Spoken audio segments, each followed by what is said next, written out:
Hello and welcome. I'm Ijoma Onyato. Tonight, INEC announces 22 governors-elect as some losers contest results and may end up at the tribunal. The electoral umpire to hold supplementary elections in 6 states where elections were inconclusive. National Assembly suspends plenary in honor of slain member of House of Representatives. And British Prime Minister Theresa May's Brexit deal is voted down by MPs.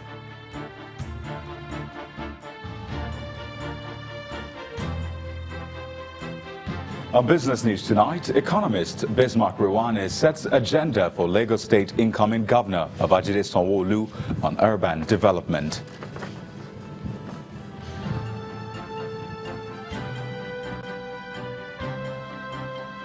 And on sports news tonight, Nigeria's civil defenders set up an epic tie with Moroccan opposition in the quarterfinals of the 2019 FIBA Africa Basketball League.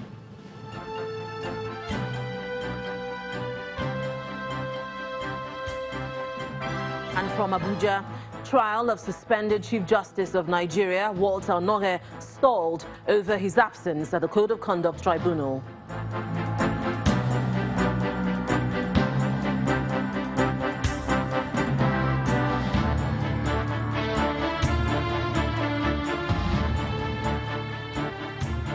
Two governors-elect have emerged after results of the governorship polls were announced in most states where the exercise held across the country. Now, some of the states where the governorship elections have been concluded are Abia, Akwa Ibom, Borno, Cross River and Delta. The list also includes Katsina, Kebbi, Kwara, Lagos, Ogun, Yobe and Zamfara. However, 7 other states have to wait a little longer to know whom their governors would be for the next 4 years. In River State, the Independent National Electoral Commission has suspended the process, citing violence during the polls. For 6 other states, Adamawa, Bauchi, Benue, Plateau, Kano and Sokoto, INEC has declared the process as inconclusive, citing the difference between the margins separating the 2 leading candidates and the number of voided votes. Now, elections are obviously not over, as the Independent National Electoral Commission, INEC, has now fixed a new date to conduct supplementary elections in Adamawa, Bauchi, Benue, Kano, Plateau and Sokoto states. The elections will hold on March the 23rd in the 6 states where elections were declared inconclusive and in places where winners were not declared. The electoral umpire has also given reasons for declaring the elections inconclusive. Some of them include the discontinuation of the use of smart card readers midway into the elections or failure to deploy them, overvoting and widespread disruption in many polling units. The Commission says it will publish details of polling units and the number of registered voters for the supplementary election on its website on March the 13th.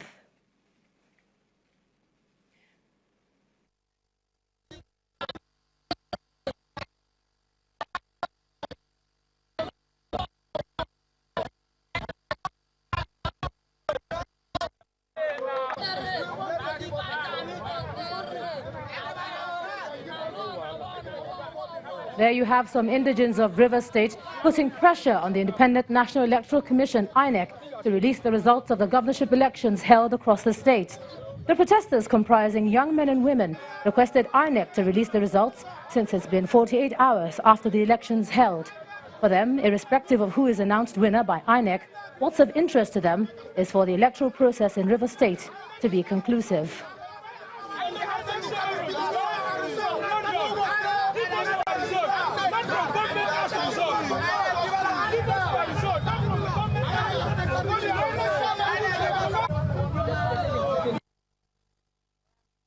We need our results. We are on peaceful demonstration. We are not happy. The women are crying. Great women of Nigeria. The INEC should release our results. We want to see our results. Anybody that win, we take it.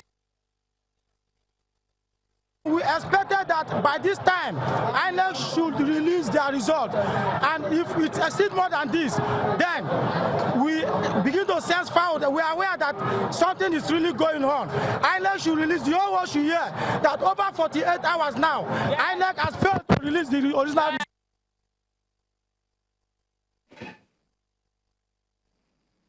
In the meantime, INEC's fact-finding committee was in Port Harcourt today to investigate issues leading to the suspension of the election. The group has since returned to Abuja and are expected to give a report of their findings any time from now. Governorship candidates in 6 states of the Federation, especially the frontrunners, may have to wait a little while to know their fate after INEC declared elections in their states inconclusive. The electoral umpire gave that verdict in Adamawa and Bauchi states in the northeast, Benue and Plateau in the north-central, as well as northwestern states of Kano and Sokoto. In declaring the elections inconclusive, INEC's returning officers in most cases invoked the provision of the electoral law where the margin of lead between the leading candidate and the runner-up was less than the total number of invalid votes.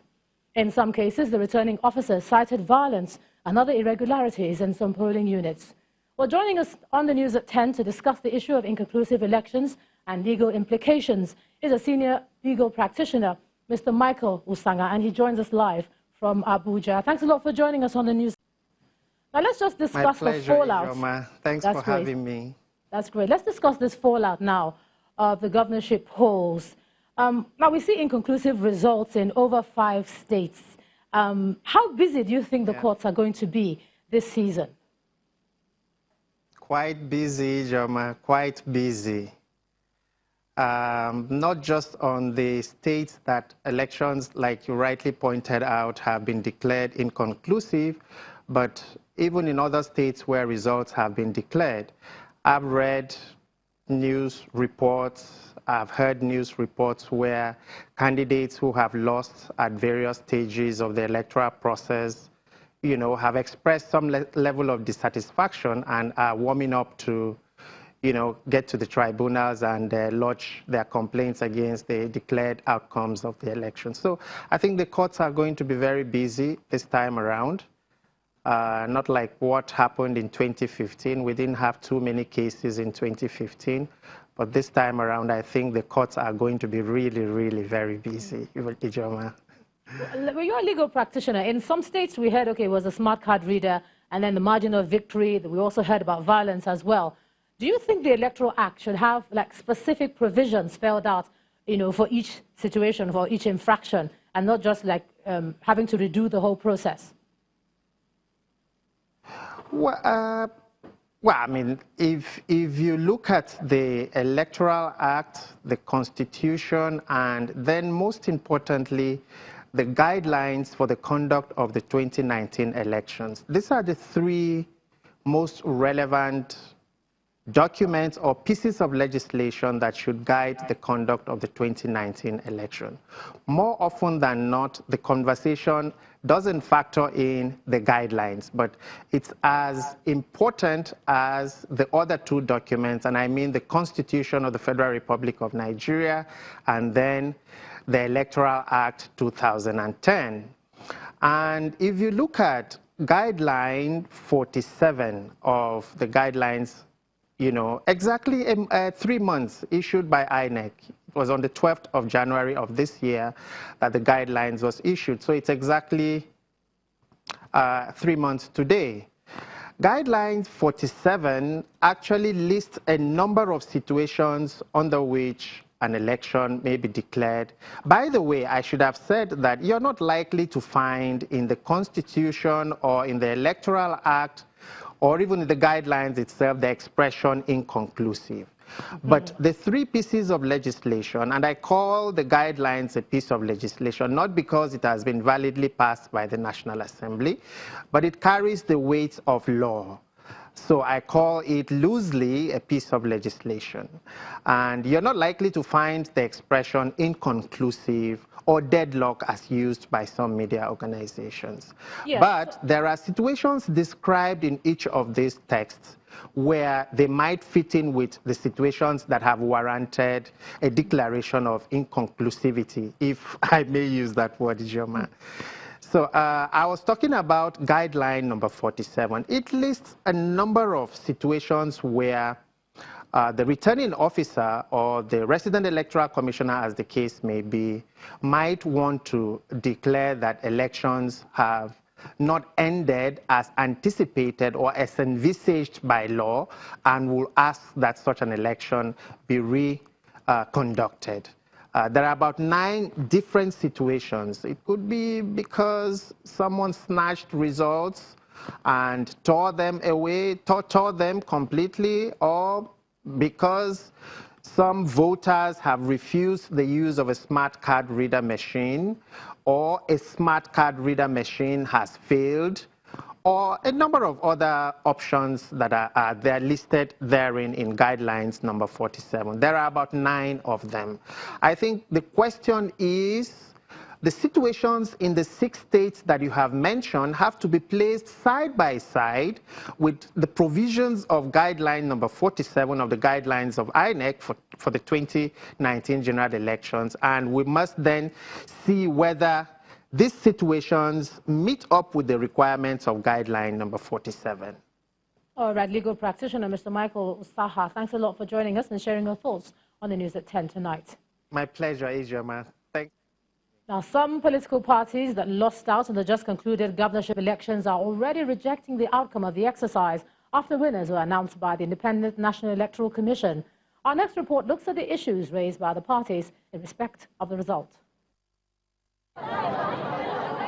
Politics, they say, is a game. You win some and you lose some. In the year 2000, U.S. Democratic Party presidential candidate Professor Al Gore lost the election to former President George Bush.